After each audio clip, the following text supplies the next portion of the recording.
wag muna politika. Kasi may narinig kami na may mga balita na may iilan na umiikot at pinag-usapan na yung politika. So ako nananawagan bilang acting president ng partido, nananawagan ako sa lahat ng mga tao o mga kasamahan natin dyan na huwag muna politika, tulong muna tayo.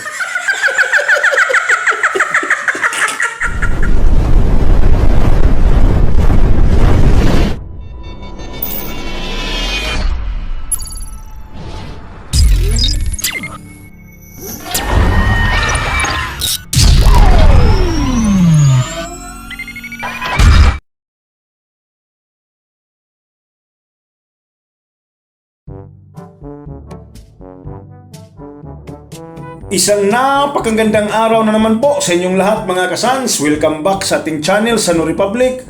Ang channel na pwede yung maging kalibangan, pwede rin maging kapulutan ng aral, at pwede rin maging sagot sa inyong mga pangangailangan tungo sa kaunlaran. Ngayong araw na ito mga kasans, we are so very lucky enough kasi makakasama po natin ang 8th Division World Champion and of course ang senador ng Republika ng Bansang Pilipinas. Walang iba mga kasans kundi Senador Manny Pacman Pacquiao. Magandang umaga sa iyo Manny, Senator. Isang napakalaking karangalan po na makasama ka dito sa ating programa o estasyon sa Sano Republic. Diretsahan tanong Manny, since nanalo po yung ating presidente, si President Rodrigo Roa Duterte, ano po ang masasabi ninyo? Maraming salamat din sa iyo Sano Republic, at isang masaya din ako na nakabisita dito sa sa estasyon. So tungkol po sa opinion at feeling ko na nagnalo yung ating Presidente Rodrigo Roa Duterte, napakasaya ako. Ako na siguro ang pinakamasayang tao sa mundo kasi alam mo, sa akin lang kasi ako may marami akong mga anak. So tiningnan ko din yung future nila at nakita ko ang mga ginawa ng presidente. Sa akin lang, habang buhay ako dito sa mundo, gusto ko si President Rodrigo Roa Duterte na ang maging presidente habang buhay tayo. Kasi hindi nyo ba nakita yung mga ginawa niya? Ilang shabu laboratory na ang kanyang pinasara. Yan ang dapat at maging karakter sa maging presidente natin. Yung talagang may ginagawa, hindi lang puro salita. Yan ang gusto ko na maging talaga presidente sa atin. At ulitin ko, siya na yung gusto ko na maging presidente habang buhay ako dito sa mundo.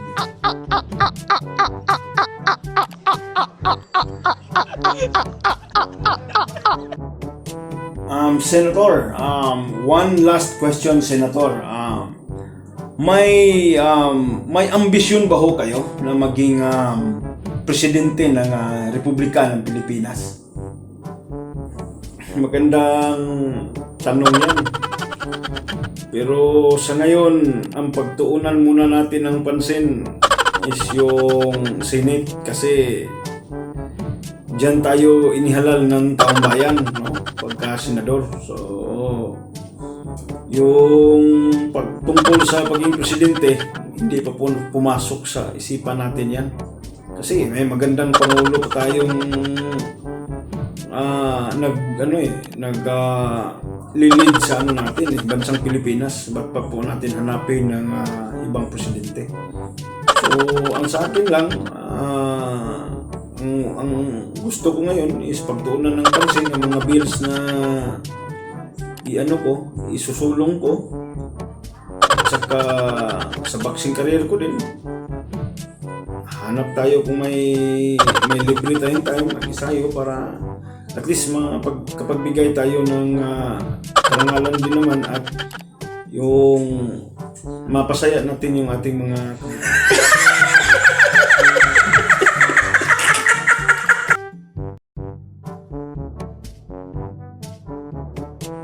Magandang araw na naman po mga kasans. Isang napakalaking karangalan po na makakasama na naman natin muli ang ating mahal na Senator Manny Pacman Pacquiao.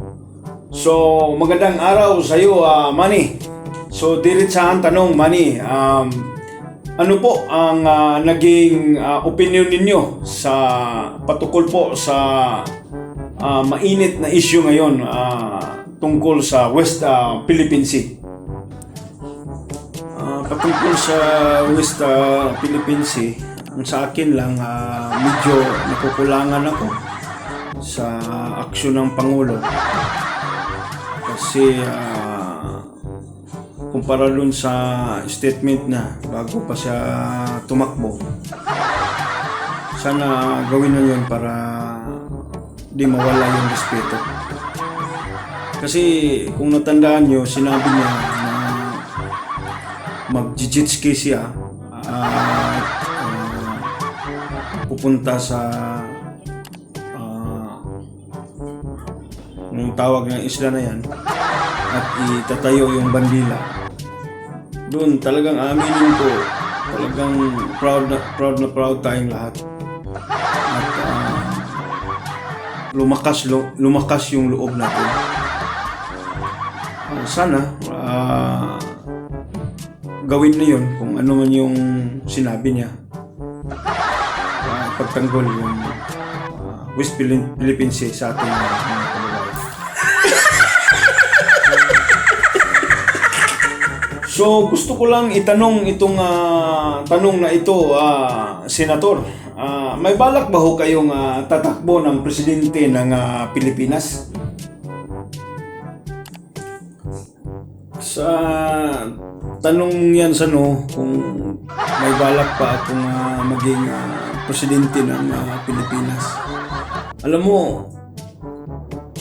kahit yung pinakamababang posisyon dito na sa Pilipinas, kahit yung barangay councilor o kagawad, may ambisyonan yan maging presidente ng Pilipinas. How much more ako? Pero wala, hindi pa yan. Masyadong masyadong napakaaga pa yan. Kasi naniniwala po ako sa destiny. Kung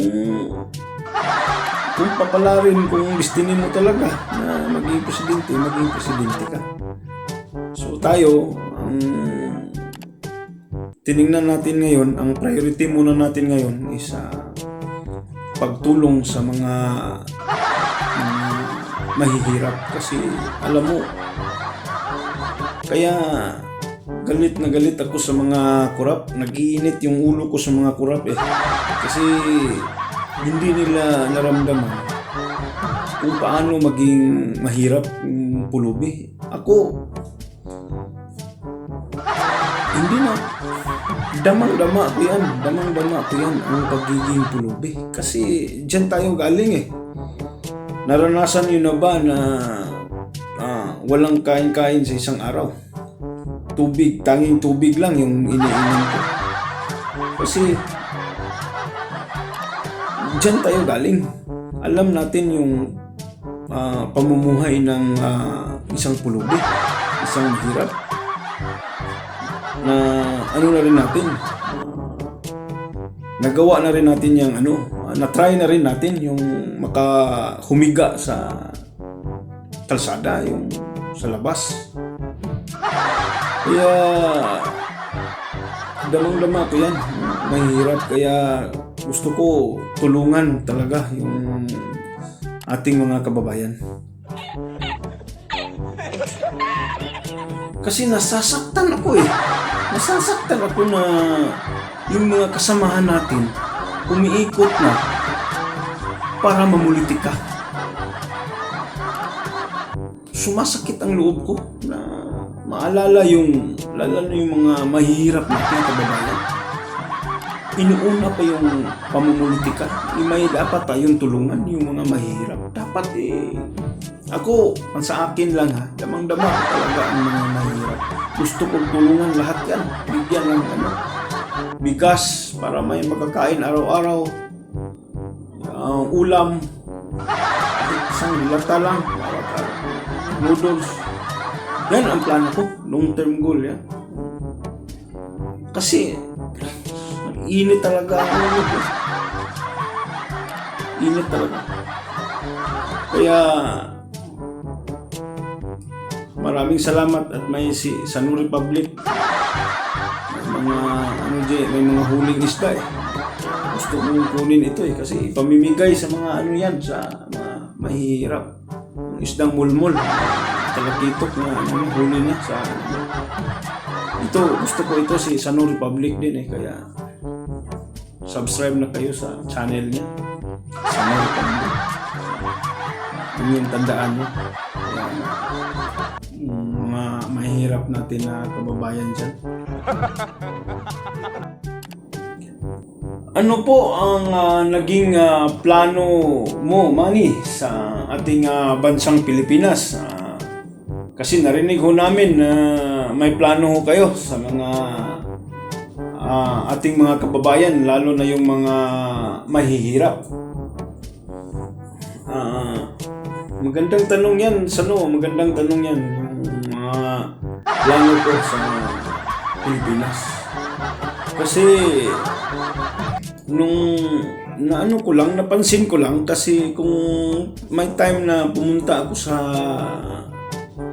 sa Manila, bakit ang daming tao sa Manila? Hindi ba kayo nagtaka? Bakit ang daming tao doon? Kasi, ganito yan ha. Ipaalam ko sa inyo. Ganito yan ha. Maraming tao ang Manila kasi lahat ng mga tao doon sa probinsya, Luzon, North Luzon, Visayas, Mindanao, pumupunta dito kasi naghahanap sila ng trabaho. Kasi walang trabaho sa atin doon sa probinsya. Walang trabaho. Kaya pumunta dito. Kaya ito ang nagkukos ng traffic. Kita nyo? Ito ang nakakos ng traffic.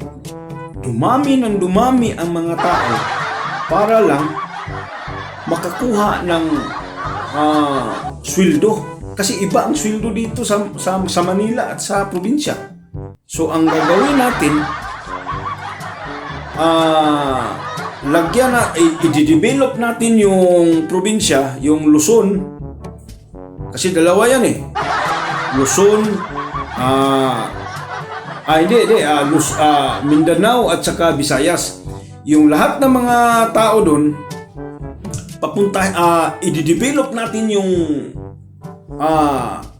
lagyan natin ng mga gusali. Yun yung plano ko. Lagyan ng gusali, i-develop yung Visayas, i-develop yung Mindanao, North Luzon, para wala ng tao ang pumunta sa Manila. Walang traffic. Wala ng traffic. Diba? Yan. Kailangan kasi sa maging presidente, yung may long-term goal ka na tinitingnan kang long-term goal mo. Hindi yung kasi daming corrupt na sa atin eh. Ang daming, kaya damang-dama ko yung mga pulubi. Damang-dama ko, kaya napakadali lang ang solusyon talaga sa ating problema sa Pilipinas. Daghan usab kayong salamat mga kasans. Dihan usab natapos ang ato ang video. So katong bag-o lang ni bisita ni nga to ang mga channel sa No Republic, ang channel nga dili maghatag sa inyo ang kalingawan o pagtulunan, kundi pwede sa mutubag sa inyong panginahanglan ngadto sa kalambuan. So katong bag-o lang nagkabisita ni ato ang panimalay ni ato ang channel, ayaw kalimot sa pagpislit sa mga pislitonon diya.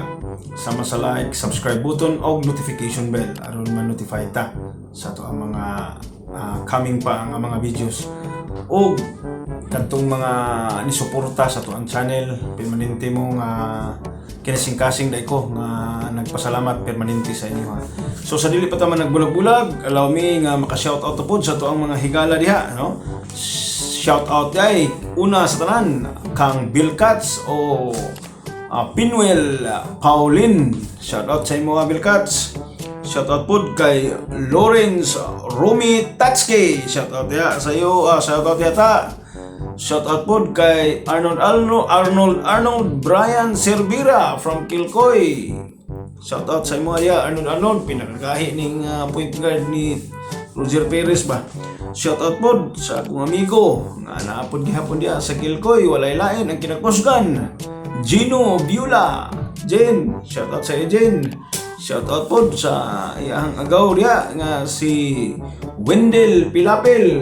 Wendell, shoutout sa iyo din na.